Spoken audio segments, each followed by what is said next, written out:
Today we are going to be starting our story series with how horses have changed our lives. Yeah, and so we did record this and had a pretty good session recorded. Uh, but for some reason the video didn't back up to We Google lost it. and my phone got damaged and it was lost on my phone. So we're re-recording today and we're going to be using the format that we're using with our guests for this particular series. And um, so with that, we'll just kind of take it away. Yep, okay, cool. All right. So, Alyssa, tell us your earliest memory of horses.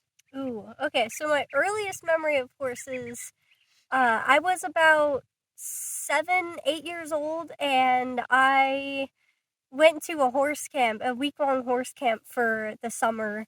And man, that was the coolest thing. So I pretty much got up super early. We drove somewhere I'd get picked up, and uh, then me and a group of kids my age and older, we would get driven to a place like a ranch, and there we learned how to brush the horses. We had a little bit of riding instruction, but yeah, I mean, mostly just getting to interact with the horses for like 7, 8 hours during a day, which was really cool. That was essentially what started my love for horses. My daddy, can I have a horse? All throughout the rest of my life until, well, he finally So, decided to say is yes. that actually your earliest? Yeah, Really? yeah. Because that strikes me as odd. Because I know, because then what caused you to have interest in going to the horse camp I've always itself? loved them, but Yeah, I but never that's like really your got earliest to like connection memory, interaction interaction. Yeah, and connection. that makes sense. I've pet them outside of that area. I've kind of met them, but I've never gotten, like, I think that was the first time I actually sat on a horse. Hmm. And that Well, was, yeah. it was the second time. So when we went to the family day for that at the end, and it was the second time I had sat on a horse in my life, and that's the time where, you know, they're getting us warmed up in the round pen, and everybody's on their horse walking around the round pen, and I'm on the horse that I had, and he went in the middle of the round pen and stood there and wouldn't move. I had no clue what I was doing. The old cowboy guy was like chuckling, ha ha. You know, he did it on purpose. He did. Yeah. So, um, yeah, that I guess, yeah, it's not my story, but Those that's my horses. second earliest memory of horses. Those horses will always be like a special, have a special part in my life. I didn't know any one particular of them too well. I mean, we were kind of assigned horses, but I got to work with two, which was really cool. I still remember their names too. There was this one beautiful, tall brown. His name was Crazy Eight, and he got his name because of, I guess, how much they paid for him at an auction. But he was super sweet. He had a really sweet personality. He was the one that I rode most of the time. And then the second, she was a little pony. She was like a miniature horse. She was commonly known as the pony. But her name was Pepper, and she was That's cool. very sweet. She was one of those, like, she'd come and put her nose into my hands, and everybody else that she worked with, it was just like pet my face. Yeah. Really cool. So kind of on that note of where your earliest memory comes from regarding horses, tell us your story. You know, so this is all about telling the story of how horses have changed our lives. And so where did your horse loving journey begin? And it kind of piggybacks off the earliest memory, but where did it begin, and where are you at now? So I guess all right. So when horses started healing me when I was about 13. I'm 16 now. And so, well, say about, I was about 12 when when I met Mocha. Hmm. Um so I had a lot go on during the year of 2019, which you know about. Um I'm not going to go into too much detail, but I will talk a little bit about it. I tried to take my own life, and that, I mean, everything leading up to that was very traumatic and difficult. And I felt very depressed. I felt like nobody cared for me. I felt like I felt like I didn't have a place in the world. And up until I started working with Mocha and therapists and counselors that I felt like I just felt shut down. Now after that, I was spending at least one day a week with Mocha for, we I was spending time with her Yeah, for you were in nearly a year. training, she was in training. Yeah, so the year of March of 2019 was when she started to heal me. I mean, she heard me. When I was around her, I felt heard. I felt like I had a place. I felt like everything was right in the world. And I mean, one may say, well, that's just kind of the horse doing the horse. I mean, I've always felt that way with horses. Like, I can just shut everything else out of my brain for now and everything's fine. But there was a certain level of understanding that I feel like Mocha had just listening to me, and how intently she would stare into my soul and just listen to what I had to say. Uh, and on top of, I was in equine therapy at the time. I was in talk therapy at the time. And I think Mocha just had a way of comforting me differently than anyone else did. Uh, and so Mocha, I've talked about her a little bit previous episodes, but Mocha, she was my very first horse. She was a beautiful blue roan quarter horse mare. She was about 10 years old when we adopted her, and she will forever have a special place in our hearts. Um, she helped me through so much in my life, and that's pretty much the start of my healing process. Now, here, about nearly 3 years later, I feel like I have a place in the world. I feel listened to. I feel heard. I feel empowered. And I feel like I've gotten a lot better at listening to others too after that incident. And March of 2021, I lost Mocha, and Willow kind of found her way into my life and has really played a huge part in helping me grieve Mocha, because that was a very traumatic time for me.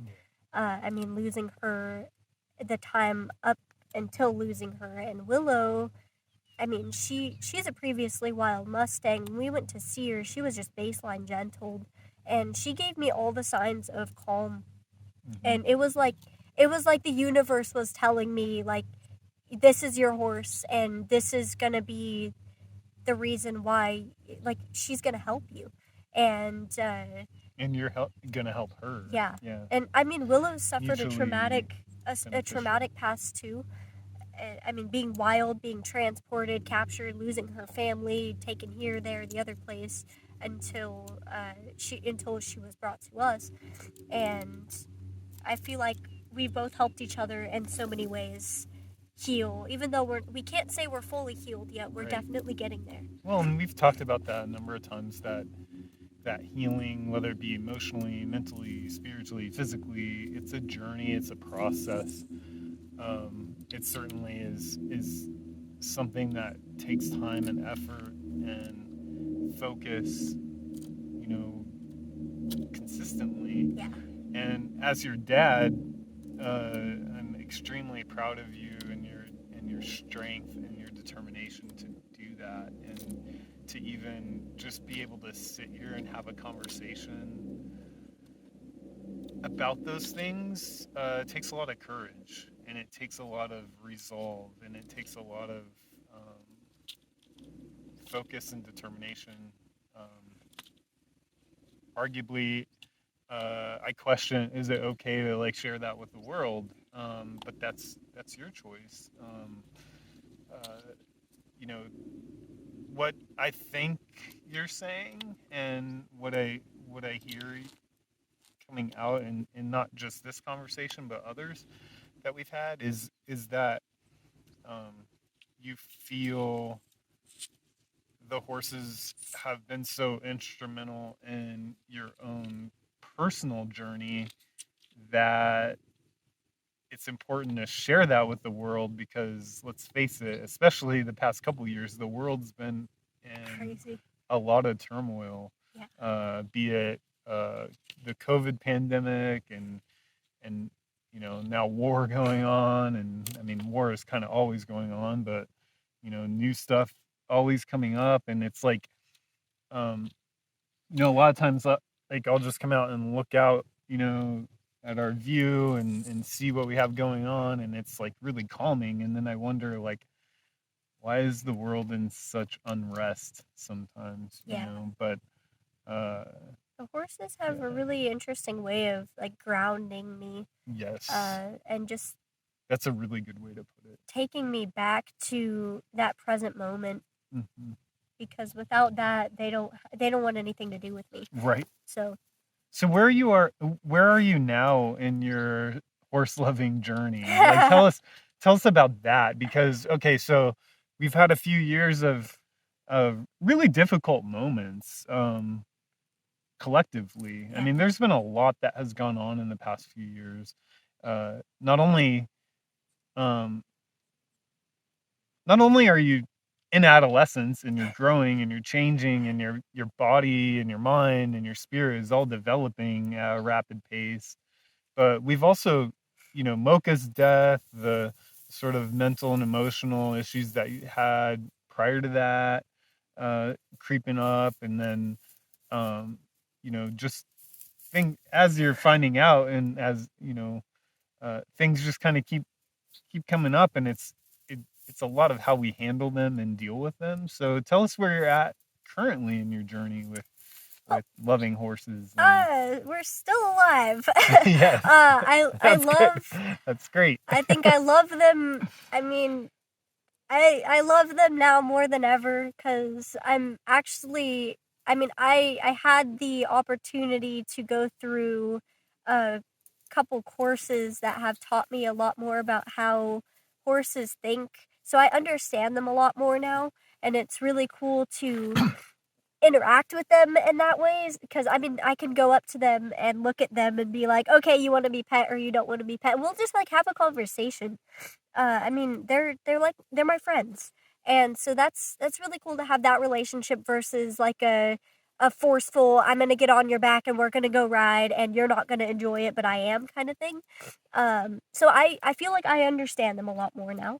I feel a lot more um I feel a lot calmer around them now, which is an interesting thing. I feel like I've always felt calm around them, but to experience some of the feelings that I've experienced with Willow, particularly at Cody too, but Willow coming from a difficult past, a very flighty, I mean, she's a Mustang. She was wild. She didn't like people. She's taught me a lot about communication and just letting things be. So I feel a lot calmer around them now, without an alternate motive. What? Ulterior motive. Thank you. Yes. I mean, even just a simple thing as, getting her brushed in the mornings. Some days she wants to be brushed more than others. She's taught me to just let it be. If she walks off, she doesn't want to be brushed, just let's see what she wants to do instead. Um, I mean, yeah, so my horsemanship journey has certainly I think it just keeps growing. My love for them keeps growing. My want for more of them keeps growing. And I feel like I have a really special connection with them that Mhm. I don't know if everybody has. Yeah, and um, yeah, And I feel like you. I've come a long way from when I first started with them, both educationally, emotionally, Oh yeah, physically.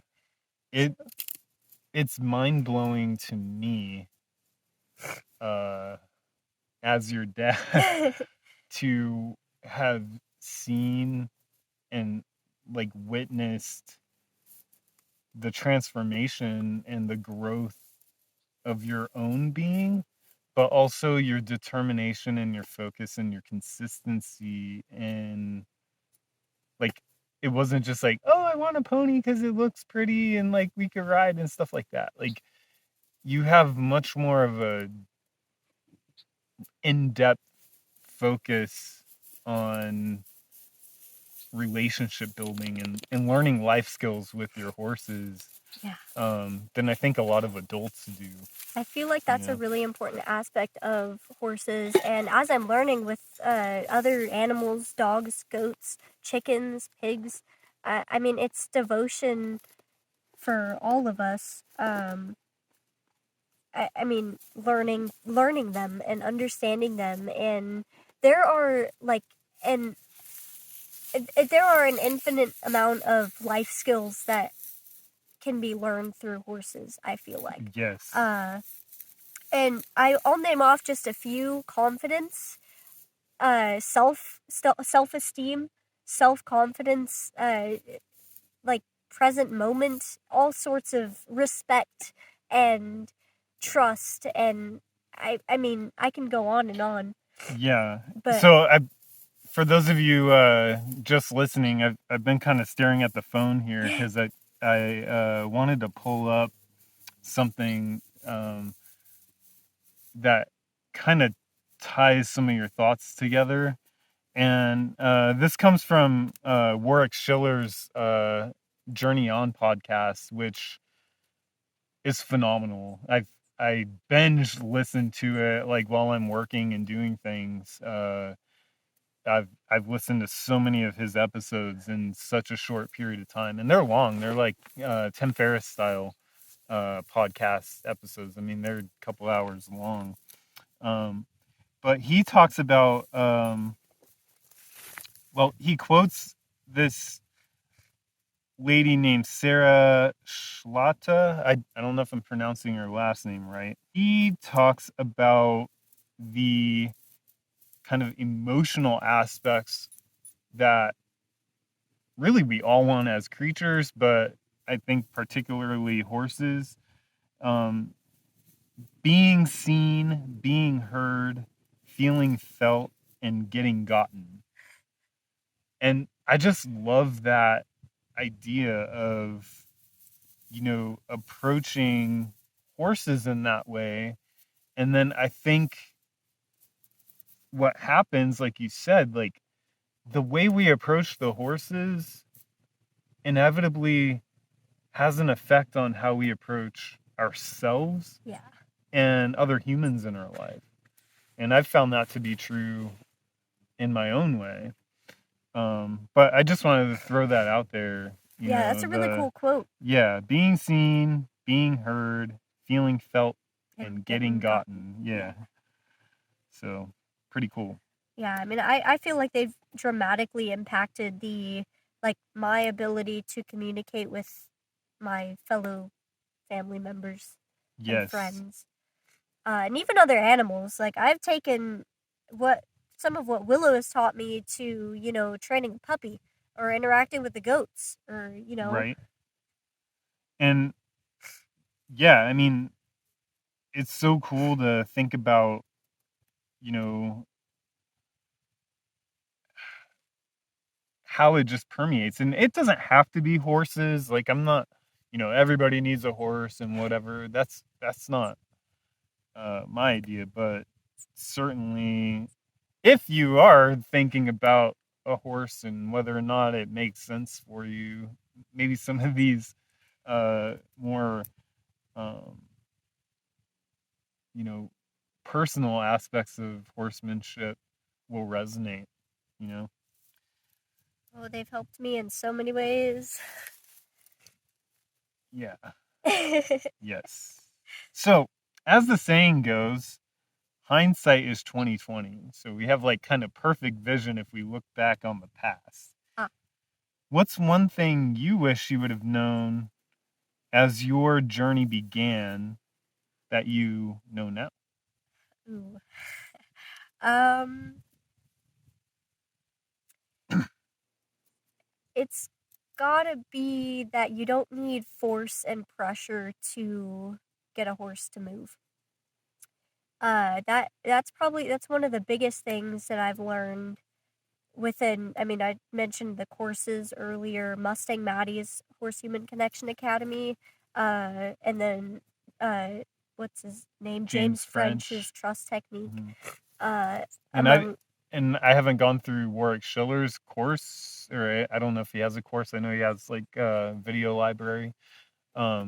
Honestly, I haven't even watched any of his videos. I just listened to his podcast, and I've learned a lot through that as well. yeah. So, But I mean, yeah. So starting out with horses, I was told I had this. I mean, I had a trainer who got me under the impression so many other people, like, it was like you gotta pretty much force them to do whatever you want them to do. I mean, it's pressure and release, pressure and release. You shouldn't ever give them a choice because they'll always say no. And to my surprise, when I started like incorporating choice and I mean, I started training using positive reinforcement, which has also, I feel like, greatly impacted my training. But I'm starting to learn that you don't need treats to train using choice, which is also really cool. But it's been like I have a much stronger connection with my horses now than I've ever had with any other horse, just by virtue of allowing them choice in their learning and in their daily activities. And it just kind of brings them back to. I mean, it makes their instincts roll. Like, what's best for me? Do I need to I mean, I have a choice to go get a drink of water or stay here and be brushed with you. Which one do I need more? And it's really cool to interact with them that way. That's definitely one thing I wish that I would have been able to incorporate in interacting with all the horses I had the pleasure of interacting with. yeah, I can totally agree with that. And like you and I have talked about before, we both kind of had hunches about it. Like, uh, you know, is there another way? Is there a softer way? Perhaps, I feel like I'm more of a soft person when it comes, like, I'm not the, you know, like cowboy up sort of mentality. It just doesn't resonate with me. It never has, Yeah. especially around horses. I feel like they're such gentle spirits and souls. And not to say that they can't be aggressive and stuff like that, because they most certainly can, but um, just like it was such a relief for me to throw out that idea of like, I've got to get them in the round pen and I've got to do these 5 exercises and I've got to, like, make sure that they give the pressure and give into the bit and all these types of things. And maybe those things are really important when it comes to like certain performance aspects. I really don't know. But in our situation, we really focus, or I focus a lot more on relationship than I do on performance. Yeah. Uh, so And it's, yeah, I that's mean, really cool. going back and kind of remembering Mocha and even Cody's response to the pressure and, like, you're going to do this or else. Uh, I mean, I remember them showing a lot of fear and shut down and, like, and And not to just like say, they were just annoyed by yeah, it. and At minimum, they were just annoyed and didn't really care to not to say that the be around pressure us. is never Right. needed, but it's like when I used it excessively every single day, every single time I was near them, they didn't want to be around me. Yeah. And now, I mean, by introducing a lot of choice into Willow and Cody's life, Hmm. they both changed.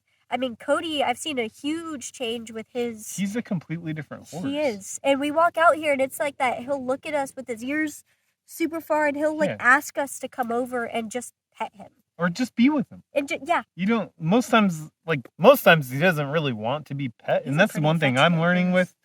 He's an affectionate horse, but a lot of times, like, us as humans, we're like, oh, something fuzzy, let me pet it. And like, they're not always wanting to be pet. Yeah. I don't think as much as dogs. But when they do want to be pet, like I was telling you yesterday, like, he loves to have his cheek scratched, like, really lightly.